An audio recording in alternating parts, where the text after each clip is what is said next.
I want to thank everybody for coming tonight. This discussion is under reserve. And also, this discussion is under the blood of Joshua, under his covenant. I want to thank everybody once again for coming tonight, and just repeat for the audio portion of this that this discussion tonight is under reserve, and this discussion is under the blood of Joshua. So I just and I might go into that a little bit and explain to you exactly what I've just done. The thing that a lot of people have been saying to me is, David, you need to share what you're sharing and get it on video, get it on tape, and so that this can be made available to more people. And my prayer is that the Spirit of the Almighty and speaking through me tonight, any truth that you hear that speaks truth to your heart, receive that from Him. Anything that may not speak truth to your heart, well, just take it and chew on it. Later on, if you want to spit it out, spit out the bones, chew the meat, What this is all about is, when we're talking about what we're doing and we have a grassroots movement nationwide, have people understand who they are. When people hear words like sovereign, they hear words like redemption, they hear words such as the different statutes, the Uniform Commercial Code, secured party, creditor, which it used to be, now it's just secured party, debtor. A lot of people are confused about that, and then whenever the pressure comes on by the system, then they really get confused, because usually that's when the spirit of fear begins to attack their mind, and they get flustered, and everything that they've heard before, it just goes out the window. And so what I always advise people is they have to count the cost. When you get into something like this and you want to make a stand for what is right, for righteousness, you need to take a look, listen, and before you jump in with 2 feet and start swimming in the water, you need to find out exactly who you are, number one. And when you have that comfort level, that comfort zone of who you are, then count the cost, be prepared for anything, and realize that in the scope of eternity, we're all here just in training. This is a boot camp. Here on this earth realm, we're just here as in training. Who are we? When you hear the term "Who am I?" or "Who are you?" We have in our language, we have pronouns, we have nouns, we have verbs, we have adjectives, and on and on and on. And you have to understand what type of language you're using with the system, because they understand what type of language they're using with you, and they train to understand, especially the administrative arbitrators, the ones that you see in what we call a court. That's really the chambers. It's really the king's bench. It's a bank, and that's why they have a cashier outside that collects money. And that's why all crimes are commercial crimes, because all crimes have a monetary value attached to it. It doesn't matter what it is. If you have a rock star that is accused of something, and the bail is set for $3 million so he can be free on his own recognizance, then he pays it if he has the money, and he's walking free. So all crimes are commercial crimes. Keep in mind also that in commerce, we use the word democracy, and you hear different teachers or people who are sharing, and this is a discussion forum. You hear that we are not the straw man, and people need to understand what the straw man is. And we've been taught that the straw man is the all uppercase spelling of our name. I contend that that is not so. I contend that the straw man is also the upper lowercase.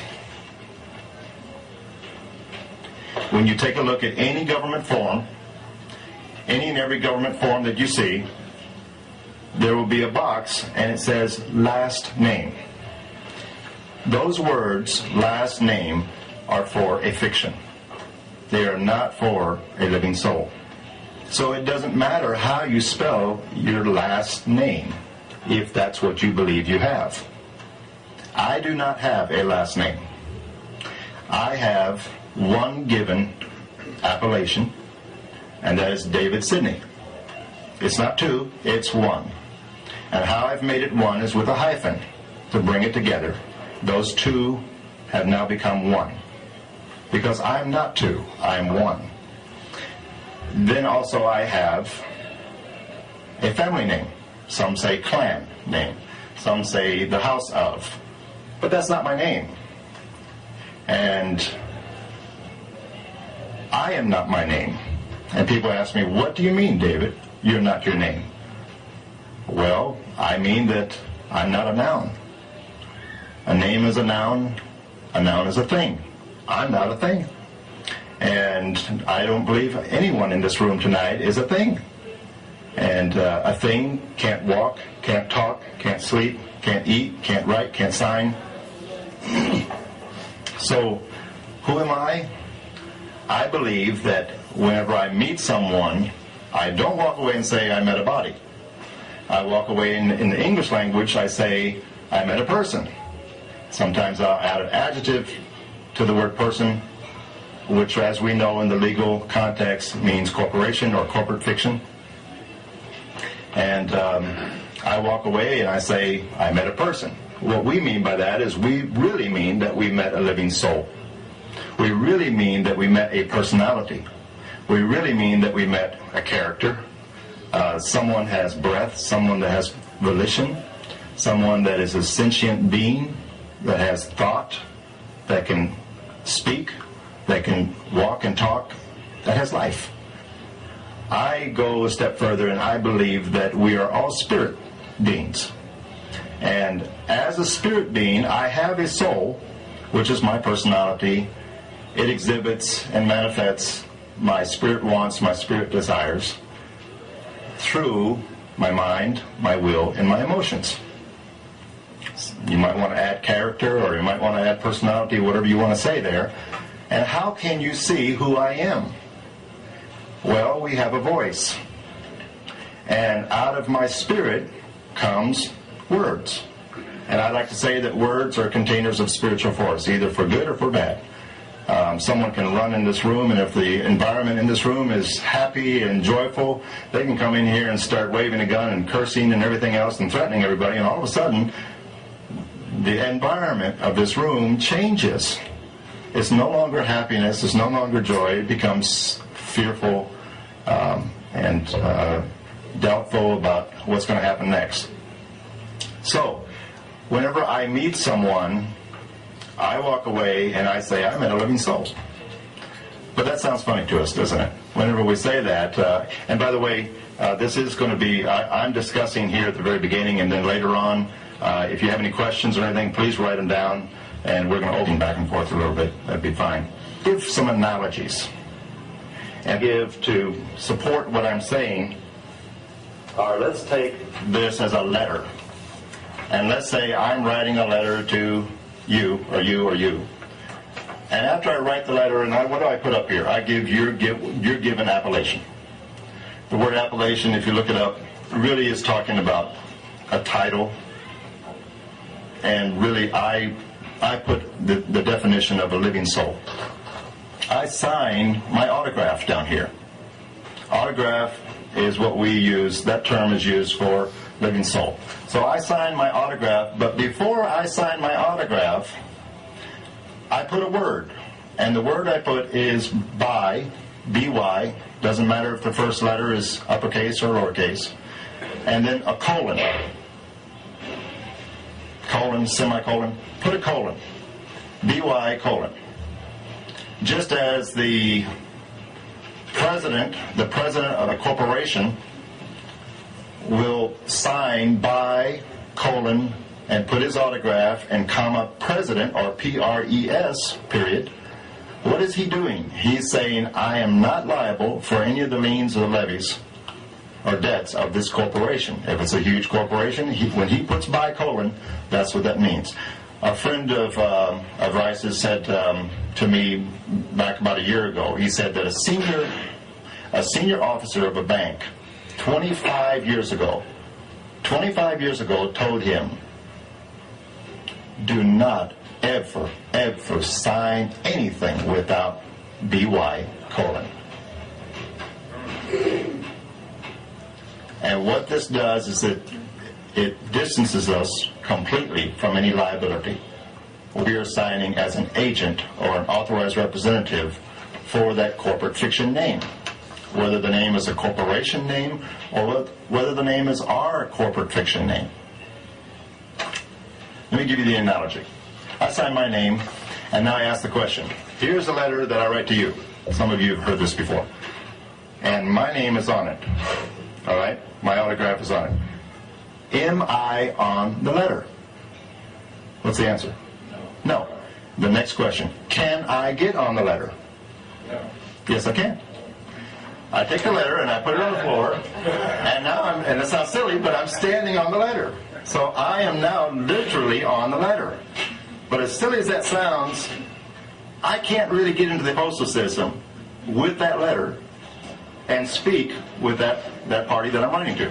So I have to get off the letter. I get off the letter. Now what's on the letter? Footprints. Okay. What's on the letter is wet ink. May have dried already by now. Okay? And that ink is on a piece of paper. That's not me. Any more than when we look into a mirror and we point to the image in that mirror, we can't say that that's me. That's a reflection of me. This is me. Or this living soul goes by me whenever I speak of me. Because me can also be a noun. Okay, a pronoun. So I can be a pronoun, right? So we have to understand, even whenever you've heard me say before, in a discussion in a King's Bench area, which is also a vessel, with the captain of the vessel flying a flag with a gold fringe around it, and he's the captain of the vessel, and the captain always makes the law, and he says, I make the law here. Don't you bring that constitutional stuff in here. Don't you bring that in. I say what goes in here. If he asks me, are you, and he says the name, and we've heard this before, are you addressing me? We answer with a question. And if he says yes, or she says yes, what do we say then? Well, for these proceedings, I go by me, addressee. What did I say? Did I say I'm me for these proceedings, I'm me, addressee? Or did I say, for these proceedings, I go by me, addressee? He's the addressor, I'm the addressee. If he presses it, okay, I go by the one given appellation, David Sidney, with the family name right out, by me, addressee. And I've done this on instruments before, and it has protected me beautifully. And people have called me all around the country. I've done this on instruments in the banking system. And when I've done it, people have called me and said, people are getting arrested for something like what how come you're not? I said, well, number one, I pray. And I believe that the Almighty has his angels about me. I believe that I stand by and under the blood covenant of Yehoshua, our Savior. He's our Messiah. And that's the Hebrew name that he went by. And also I say, and I believe his Spirit gave me wisdom to know how to sign. So I'm not liable for this. Some of the other things, the little practical things, if you're doing a document, put down at the bottom right, front and back, your initials or your thumbprint, and above it, you can do it in red ink, it helps. Red ink is how the Pope signs, signifying that he's a living soul. He's a flesh and blood man. Okay? And above it, it's nice to always have the word seal. Capital S, lowercase e-a-l. And then beside it, to the left, put the word copy claim connected with a hyphen. Copy and claim. To the left. To the the left of your seal. All right? You remember the signet seal? Yeah. What are we doing? We're putting the seal. And for you all here in Texas, I highly recommend that you fly the Bonnie Blue at the top left, and you put a $1 postage stamp over here, taking a red pen and signing over it with your autograph with the word "by" in front of it with colon, and then underneath it with the autograph, put the words "with the autograph." Whoever has that is the postmaster in commerce. All right? Over here, the flag establishes what law this is flying under. So the Republic law is what it flies under. And it becomes a bill of lading in commerce, in the Sea of Commerce, and there's cargo on it. If your intellectual property, which is on it, that you've done into the county records, and also in the Uniform Commercial Code, that is cargo. All right? And then if you also say here what Walt is doing, and many of you know Walt, he has the collateral for the living soul, not the body, which has always been the case, and that's why they grabbed the body and put it into a warehouse with a number on it. And they don't call that warehouse property. They don't call it by the name. They call it by the number. And so now the other thing I wanted to say was, just to give an analogy, is I asked the question, before we were born into this earth realm, I asked the question, were you alive? What's the answer? Yes. Where were you alive? In the womb. In the womb of your flesh and blood mother. All right? Did you have a name? Most likely no. Except your Creator knew you. Your Creator knew who you were. He may have had a name for you. We don't know. All right? He may have had a title or some way of indicating that you are different than this baby over here that's in this mother's womb. All right? And sometimes the flesh and blood mother on this earth realm, they will name their baby before the baby is actually birthed. All right? So the next question I ask is, which follows this, is pretty logical, is when you were born through the birth canal, that live birth of the flesh and blood living soul coming out into this world, all right? In all normal cases, were you alive? Yes. Were you breathing? Yes. Could you move? Yes. Could you scream? Could you cry? Absolutely. How many of you had the name? Most of us didn't have the name. 30 seconds, 1 minute after we were born, we didn't have the name. So what I'm doing is I'm giving an analogy to show what I'm speaking of, that we are not the name. We go by the name. And if you go back years ago, decades ago, in the old black and white movies, the cowboy movies, usually it was the cowboy movies. You would see it, Gene Autry and some other names like that. You would hear the actors actually introduce themselves in the movie to some other character in the movie, like, I go by the name, or the name is, and they put the definite article in front of their name. The name is. But rarely would you ever see them say, or hear them say, I am John Wayne. They would say, I go by the name John Wayne, or I go by John Wayne. And if you really want to start seeing some reactions, do it with what we call a public servant. It doesn't matter who the public servant is. It could be a clerk that's taking some money. It could be someone in a quote-unquote government building. Just try it. They ask you what your name is, and say, I go by David. I go by John. I go by Mary. And if you really want to get a reaction out of them, say, I go by the name David. I've had them respond to me all the time. All the time. Either they look at me in silence when their jaw drops open, or they look at me and say, you go by the name, huh? Oh, you go by the name. And they mock me. And I look at them and I say, yes, that's right. I go by the name.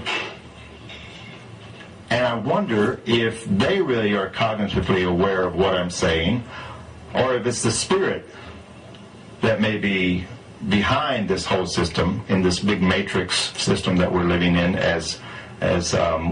but we're not of it. We're living in it. Some of us are of it, and if we make ourselves of it with the system, or our hand contracting with the system. So this another analogy is, if you pull out what we commonly call an ID, and if you have someone say, "That's you. That's you, isn't it?" and they're pointing to the picture on the ID. Well, is that you? If they say that to me, I say, no, that's not me.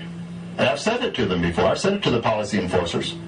Policy is a little bit longer than police, but means the same thing. They're enforcing policies, codes, rules, and regulations of a corporation. The city of Dallas is a corporation, city of Irving's a corporation, city of Arlington's a corporation, city of wherever, Fort Worth, they're all corporations, and they all have corporate charters. And all these public servants are all under oath. They have an oath of office to uphold the corporate charter. And one of the things that the corporate charter is very, very clear about is that the corporation is not to violate the rights of the people. If we go into a summons, or if we go into an invitation, I should say, we, the living soul, we walk in and we're answering to that name. If we do not put a certified copy of the oath of office of that public servant sitting up there on that bench, if we don't put that in, and you can obtain it from the Secretary of State's office. Now, if you're given trouble about obtaining that certified copy, then you can invoke the oath of office by saying, "For the record, upon your oath of office." That's all you have to say. It's "for the record," and you are now invoking his oath of office. You will see a huge difference of how that case goes forward, how those proceedings go forward. For the record, because everything in a record court is for the record. That's why there's a recorder, a court recorder. What's called a court recorder. For the record, upon your oath of office. And you can't say it too many times. You can't say it you parrot. Just be a parrot. Everything you say, for the record. For the record, upon your oath of office. May I have your name, please? If you're in commerce and you're conducting your commercial affairs, don't you like to know who you're doing business with? I do. And I want it for the record. If I'm ever told, raise your right hand and swear, all right? Well, isn't it only fair that the oath of office, that he has raised his right hand, or she has raised their right hand, isn't it only fair that for the record, that is invoked for the record, and you call that to remembrance for those proceedings? It's only fair. Try to get one of them to actually swear that they will tell the truth, the whole truth, and nothing but the truth. So help me God. Right? Try to get any of them to do that. Try to get the prosecuting attorney to do that. Or the attorney for the quote-unquote fictitious plaintiff. I just mentioned something. I'm just flowing here, so sometimes you'll hear me go off on tangents. If you look in Black's Law Dictionary, 7th edition, Black's Law Dictionary, you look under fictitious plaintiff. And it says very clearly that a fictitious plaintiff is perpetrating a fraud upon the court. Isn't that wonderful? I think it's wonderful news. I think it's great. Because the day will come that Joshua said, that day will come that they will grab you and they will drag you before the magistrates, before the judges. Take no thought in that day, in that hour, what you're going to say. For the Holy Spirit of your Creator, He will bring to your remembrance all things. And He will bring to you the words to say. But what do we need to do prior to that time? We need to study to show ourselves approved. All right? So all of this all ties into the authorized version of the Crown Scriptures. The Crown has authorized the version, and it was King James of England that gave the authorized version. There's another authorized version that they really go by as well, and I believe it's the Catholic Church. But the Catholic Church and England were in they were in treaty, they were in contract at the time, and they still are in contract. So everything is all the strings are being pulled by the universal church. So we have a lot of words that we really don't understand what we're saying, that have come into our language from all different sources. And like, for example, recently we heard in a meeting last week, I believe it was last week, that Mark got up. Is that right? He got up and he related his testimony, his version of what happened being incarcerated for a short period of time and how he got out. And he said that they had him sign a PR bond. Okay, how many of you know what a PR bond is? Some of you do. All right, personal recognizance bond. I had a friend over in Texarkana. She had heard this from somebody else. She gives me a call, all excited. She's a grandmother. She said, "Hey, I heard something that you're going to be really interested in." She said, a guy down in Florida recently walked into a case that he was just at the end of his rope. And he walked in and he was sitting in the peanut gallery and waiting for his name to be called. All right? And that was the fiction name. He did understand that. And he didn't really know exactly what he was going to say. He had a lot of things that were going through his mind. He was apprehensive. And when the name was called, he stood up without answering, without opening his mouth, and he walked forward into the bar, opened it up, and walked in. Now, what's for the record? If the court reporter is typing anything, all she or he can type is someone walked in to the court area, to the bar. Because there was nothing acknowledged yet about the name. The name was called, but they have to get our acknowledgement, verbal acknowledgement. Are you such and such a name? When he went forward, of course, the first question that came to him was, are you such and such a name? And he paused, thought about it, raised his finger, and pointed at the administrative arbitrator, the facilitator, the King's Bench, and he pointed and said, I do not recognize you. Pointed to the court clerk, I do not recognize you. Pointed to the attorneys, I do not recognize you. Pointed to the court reporter, I do not recognize you. Pointed to the bailiff and said, I do not recognize you. Complete silence. And he turned around and he slowly walked out. And no one said a word. The whole courtroom was completely silent. What was he saying? Well, she read it to me from the Black's Law Dictionary, and I got excited, and I went and confirmed it, because just because someone says something to me, I want to confirm it myself. So I believed her, but I just wanted to see what it said.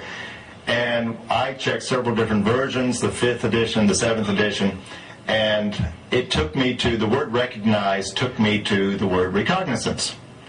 And to summarize the word recognizance means, by definition from the Black's Law Dictionary, it means that someone is contracting with the Crown in its judicial capacity. And so when he pointed his finger and said, I do not recognize you, what was he saying? I do not contract with the Crown. I do not contract with the Crown. I do not contract with the Crown. I do not contract with the Crown. Now, who are these agents here? Who are these living souls that are hiding behind their corporate fiction capacity? And he's the only living soul in there. And what did he say when he said I? He said, I, who am I? I is a living soul. Because a fictitious plaintiff can't say I. A fictitious plaintiff can't say me. A fictitious plaintiff can't sign, can't walk, can't even sign a power of attorney to give to the plaintiff's attorney that's representing the fictitious plaintiff. Produce the power of attorney that's signed, giving you, Mr. Plaintiff Attorney, the authority, the power of attorney to represent the fictitious plaintiff. And some other things that just tie into this is, and to this day he hasn't heard anything. Where there is no contract, there is no case. 1938 Supreme Court, Erie Railroad versus Tompkins. So I'm just moving on here. I want to share with you a little bit. Many of you have seen the Matrix, the movie The Matrix, or maybe the second version, the first version. Let's say that this is the Matrix right here, okay?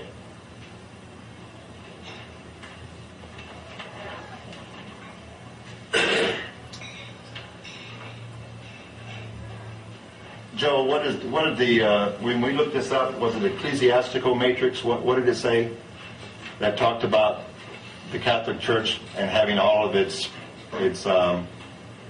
peripheral branches? And it used this word right here, matrix. Right? Do you remember that there in the Blackstone Dictionary? It has a stem that relates to patria is father, matria would be mother. So that would be, that which gives birth to everything.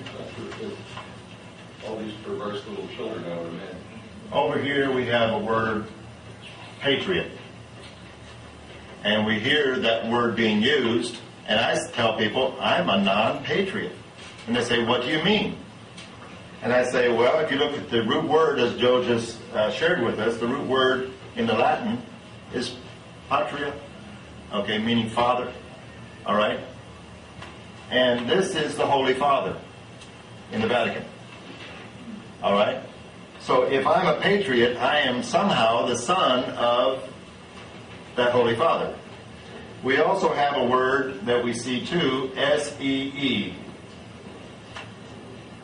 Usually it's capital S and lowercase e-e. And sometimes we see the word holy in front of that word. I believe we have tried and tried. I've looked and looked for a definition of that word. Maybe I should go to the Catholic. I haven't found it yet. But if anybody finds it, please let me know. I'd like to find out. But the Holy See is the Holy State. All right? And I believe it's been translated to mean state. So whenever you have the member states of the United Nations, those are member sees of the Holy See. Whenever you have the United States, you have United Seas. So what do we live here in, we live on the land called Republic of Texas. We are Texians. This is the word that was used in 1836.